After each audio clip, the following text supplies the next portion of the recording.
Bueno, pues hasiko gara.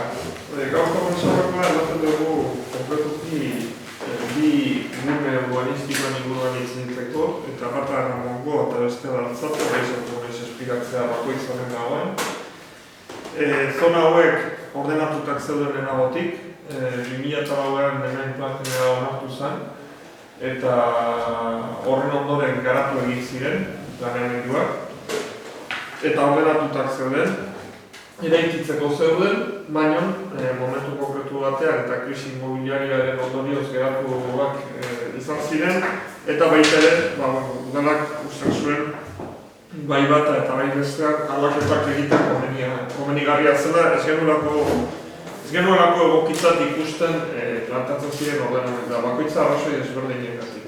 Naiz zitzaizkigun gustatzen, kaso batzuetan, gainera erantzute zutelako, Ramongoaren kasuan, oso boom immobiliarioaren garaiko egoera bati, etxebizitza kopuru asko eraikitzearekin, lurraren artifizializazioa handiak egitearekin, eta orduan uste genuen zer guzti hori aldatu behar genuela, eta zertzen eskatu genuen zer 2015ko apirilean, egin genuen zen kontratu bat arkitekturako estudio batekin, azterketa hori egin zezan ambito desberdinena, ez zenean bi hauek bakarrik, gehiago ere sartzen dira, baina bi hauek ere, eta aztertu zezala eta egon zitezken plantamendu ezberdinak ere nahi gainean jarri zitzan. Bueno, aurkeztu ziguten, dokumentu hori gero udalean aurkeztu genuen, gainatzeko talde politiko guztia aurkeztu genien, eta baita ere aurkeztu genuen aholku kontseiluan, hirigintzaren aholku kontseiluan, eragile ezberdinak parte hartzen duten kontseilu horretan. Eta baita ere esan behar da, Altzateren kasuan, Kamsako gune hori, Iztietako osoan bi aldiek zegoen gara, gai hori buruz hitz egiteko Iztietako auzotarrekin batera. Bien, ¿cuáles son los ámbitos? Los ámbitos uno es Ramongoa. Ramongoa se sitúa y tenéis ahí en plano. Esto es la ordenación anterior, ¿vale? Esto es lo que estaba aprobado. Se sitúa, si veis aquí, esta es la zona de Chirrita-Maleo. Aquí está la zona de Mastiloide y Guardia Municipal. Y aquí está la autopista, ¿vale? Estos son los tres espacios que delimitan un poco Ramongoa. Todo ese suelo rural que se encuentra entre estos tres espacios. Se os enviará en formato informático también, ¿vale? Para que tengáis este documento si lo queréis. Yo no os lo enviaré. ¿Qué es lo que planteaba esto? Planteaba un vial que recorría todo el ámbito, en ese primer comienzo una serie de viviendas y después en la parte de arriba lo más importante. Aquí, ¿con qué nos encontramos? Con un barrio que tenía 700 viviendas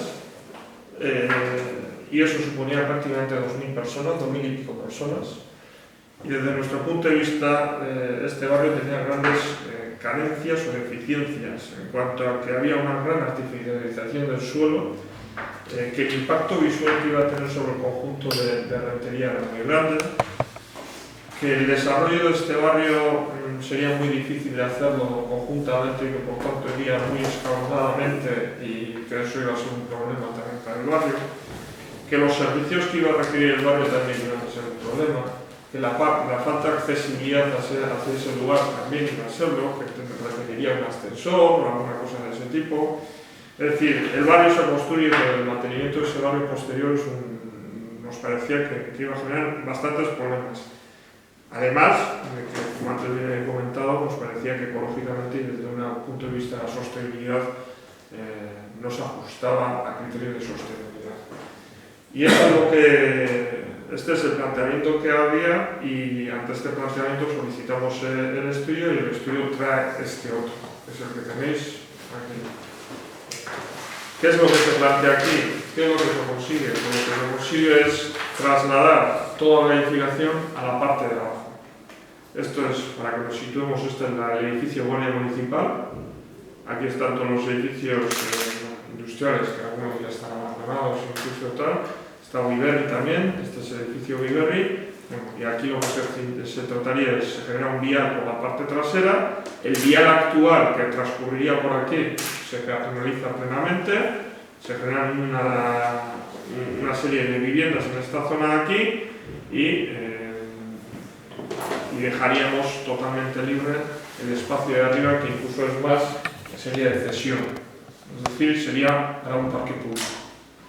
Desde nuestro punto de vista esa era una opción interesante, y con esa opción interesante además empezamos a trabajar con los propietarios de esos terrenos, que al final tienen unos derechos y que hay que trabajar con ellos. Y bueno, tenemos que decir que las conversaciones no van mal, que van bastante bien y que entendemos que esta solución es muy viable. Eso lo que genera es varias bondades, podemos decir. Una, que la ciudad se desarrolla con una cierta proporcionalidad y sin desnivel, y eso supone que es una ciudad más segura.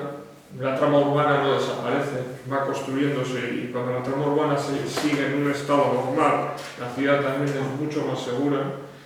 Reducimos la artificialización del suelo, liberamos 40.000 metros cuadrados que se destinan a parque, eso también es importante. Se disminuye el número de viviendas desde 726 a 528, casi 200 viviendas que se disminuyen, y el 70% serán de protección oficial. Y por último, entendemos que todo esto se ajusta más a criterios ecológicos, de sostenibilidad, etc. Es viable, se puede hacer, generamos un espacio público de parque y entendemos que está mejor situado, y urbanísticamente en el desarrollo de la ciudad se situaría mejor. Hori da, gamongo altzate dira beste plano txo hauek. Hau, bloke hauek dinen, irudia hau da egun ordenatuta dagoena, onartuta dagoena. Hemen ikusten den guri ezitzaigun gustatzen gauza bat, eta da lehenengo, egiten genuen hausnarketa zen altzate zela iztietarentzako soluzioa eman zezakeen inguruan. Hau da, iztietak izugarrizko arazo bila ditu. Iztieta da oso bat, egin zen momentuan, densidade handia duena, aparkaleku oso gutxi dituena, eta kotxeen espazioetarako tokia behar dena. Horrek zer egiten du, horrek egiten duena da, praktikoki iztietatik, iztietaren arazoa konpontzea ezinezkoa dela.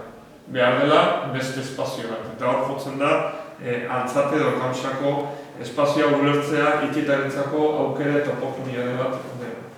Hori horrela izanik, guri egiten zitzaioa zen ordenazio honek pantaila izugarria egiten zuela iztietarekin.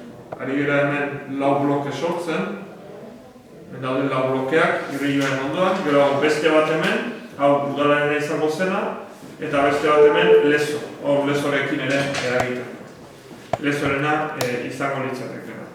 Honek sortzen zuela zen, baja gehi 5 alturako etxebizitzak dira, pantaila bat iztieta osoarekiko, hau da, ez dugu integratzen, ez dugu permeabilizatzen hemengo gune hau iztieta osoarekin, eta gero beste gauza bat ere importantea dena, plan estrategikoko prozesua egin genuenean, irriluai, Oiartzun ibaia errekuperatzeko eta balioan jartzea ezinbesteko zat ikusten zen, nolabaiteko zor historiko bat zuela herri honek irriluarekin, eta orduan baita ere ikusten genuen ordenazio honek arazoak sortzen zitula ere zentzu horretan, hau da, egiten zuen pantaila handi bat irriluarekiko bizitza hemen ematen zen, ezen ematen alde honetara, eta beraz sortzen zen espazioa irriluaren inguruan ez zitzaigun iruditzen egokiena zela.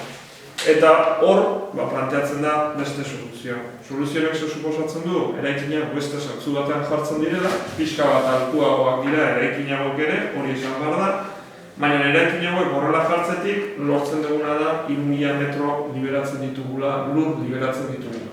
Hau da, 3.000 metro gehiago hango lirateke okupatu gabe, eraikinegatik okupatu gabe, jendeak erabili alizateko. Horrek egiten duena da, permeabilizatu erabat iztieta osoa hemengo gunearekin. Beste espazio batzuk sortzen dira, eta irriluaren inguruan ere sortzen den pasioa asko sobea da, eta hemen nolanda gehiagia plazatzen, hemen plazatxo batzuk sortuko ziren, plazat handiak sortuko lirateke, eta esan dezakegu iaia osoaren bizitza ere hor emango zela, eta horrek esaten dugu zela askotan, efektu espejo moduko bat ekiko nukela iztietarekiko. Hau hobetzen dugun neurrian, iztieta bera ere hobetzen da. Eta berean esan behar dugu, uste dugula lur honek ere iztieta dituen karentzia handi batzuk konpondu behar ditula, eta horietako bat da aparkalekua. Hemen bai ikusten ari gara eta aztertzen ari gara, hemen bi bat jutzen da, hemen ikan, rotonda bat eta bi bat jaizten dena honea bera, eta bai ikusten dena da hemen aparkalekua, garen azpian aparkalekuak egin ahal izango liratekela. Eta nahiko aparkaleku egin ahal izango liratekela. Hori horrela bada, eta hori egin ahal izango bagenu, lortuko genukena da, iztietan ere, nolabaiteko aktuazio txikiak ere egin ahal izatea. Iztietan ere liberatzeko, kotxeak beste toki batera eramateko, eta iztietan aktuazio txiki batzuk egiteko. Hori da guretzako oso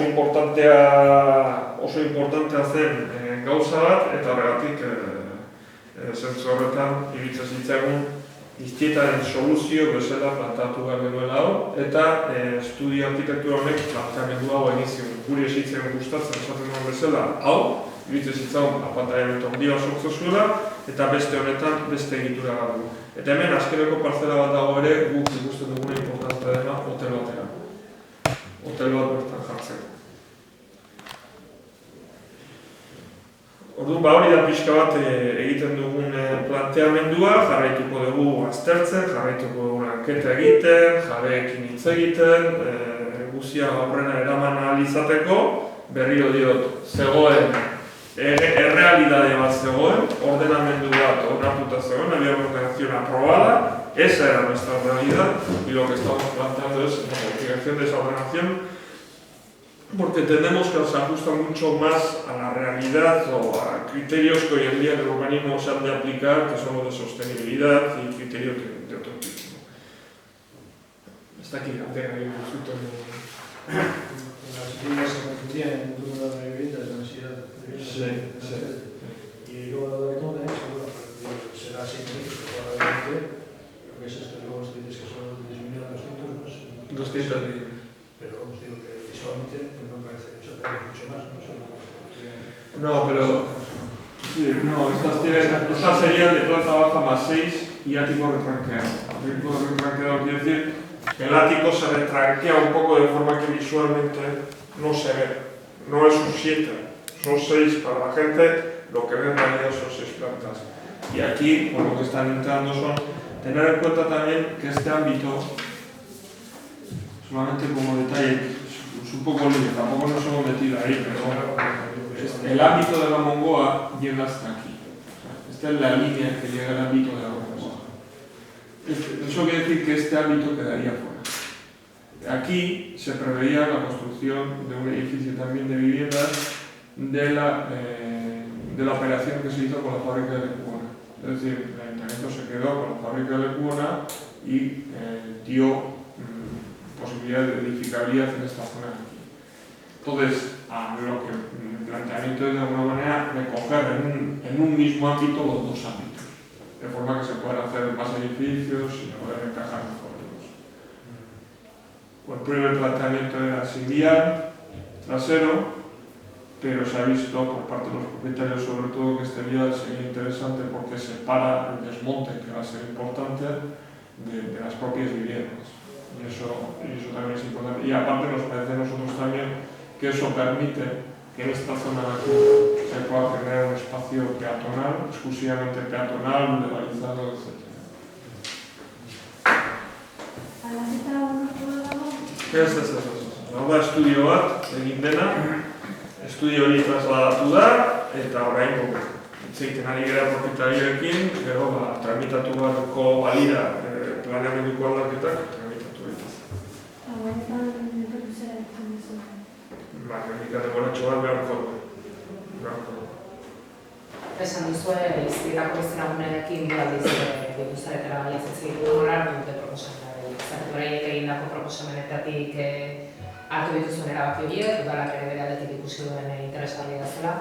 Iztietarekin egon geranean, konkretuki eta azkeneko batzarrean galdera bat egin zitzen, eta zenean egoki ikusten zen proposamena, eta ea uste zuten proposamen honekin lanketa jarraitu behar duen. Eta erantzuna oso gehiengo baten partetik, zer nahi esko. Ona ikusten zela eta horrela. Eta arkitekto irtean Goitik irteera, hori ere argi geratu da eta gauza bat, hemen zubiaren kontua hori iztietarekin gauza bat handik erabaki dagoela ere, zubia dago, baina bat ez duzan zubia egingo denik egin eta bar, hori iztietagoko hau zutarrak iztieten ari gara, izan daiteke erabat behartonala, zubi hau, izan daiteke irteerakoa, dela, uste gu izan daitekela aukeretako bat, baina sarrerakoa guk inoiz ez dugu planteatzen. Zete hori suposatuko duke trafiko gehiago sartzea Irun kalean, iztietakoan, ja nahiko densiarekin dagoena eta ezin lukena, zaigu iruditzen oso egokia hortikan trafikoa sartzea. Auzoa baterako litzateke. Izatekotan, deskongestionako iztietatik interes. Hori, izatekotan, eta hori auzotarak egin dute, izatekotan irteera modu batean izan dut. Eta lezoko udalarekin zarete edo ez dakar? Bueno, lezoko udalari aurkeztu genion horreko alkateari. Horai aldaketa egon da, aurkeztuko dugu berriro, gure asmoa da jarraitzea gaiekin lanketa hori egiten. Dena egia da lezoko udala dagoela hemen junta konzertazioa dago. Junta konzertazioa da hemengo jabe guztiak biltzen dituen organo moduko, organo urbanistiko bat. Hor udalak daude eta lezoko udala dago, eta lezoko udalak hau badaki. Ikusiko dugu gero tramitatzen den, hau ideia bat besterik ez da, hemen horandikan asko dago baratzeko. Baina gauza asko daude hitz egiteko horandikan. Baina iruditzen zitzagun ideia hau, ja trasladatu behar genuela, iztietan egon gineelako, orkestu genuelako eta bat, eta iruditzen zitzagun ere importantea zela ideia publiko orkestea, eta jarraituko dugu aportazioak jasotzen, eta behar diren aldaketa. Beraz, auzotarrek hau zuen horrein hemen azaldu duzuena, bakite iztietako... Eta beraiek esan digutena da, eta galdera, gainean espreski horrela egin zitzen, onartzen zuten proiektua horrela jarraitzeko modu bezala, eta lanketan jarraitzeko modu bezala, onartzen zuten oinarri bezala, eta esan zuten baietz. Eta ez zen zabaltzenik dago. Eta hemen zazpide benetik mostunea, izekutatzen den erekinak eta hori, inberdia promotoreak diru batean edo ez dago. Guari gara da beti, soluzio guztiak, indemnizazioak garaztertzen. Eta zen batu behar. Hemen gertatzen dena, jaisten dela etxebizitza kopurua, urbanizazio kostuak asko jaisten dira. Hemen egiten desunean bialonek koste handia zuen. Hori kentzerakoa, denean beharrezkoa, kostea gutxitu egiten da. Eta horrek bidetzen duena da, etxebizitza kopuruak erregistea. Eta hemen batu behar. Hor, oraintxe bertan ezin izuz esan zein portzentaia. Hori beste lur mota bat da, hemen operazioa oso desberdina zen, hemen udalak ere lur batzuk zituen, lur horien baitan egin zen ere, uneko 70ko babes ofizialeko kopuru hori, hau beste oraintxe bertan ezin izuz esan. Ez dut hori izan, konkretu pikatu zen bat.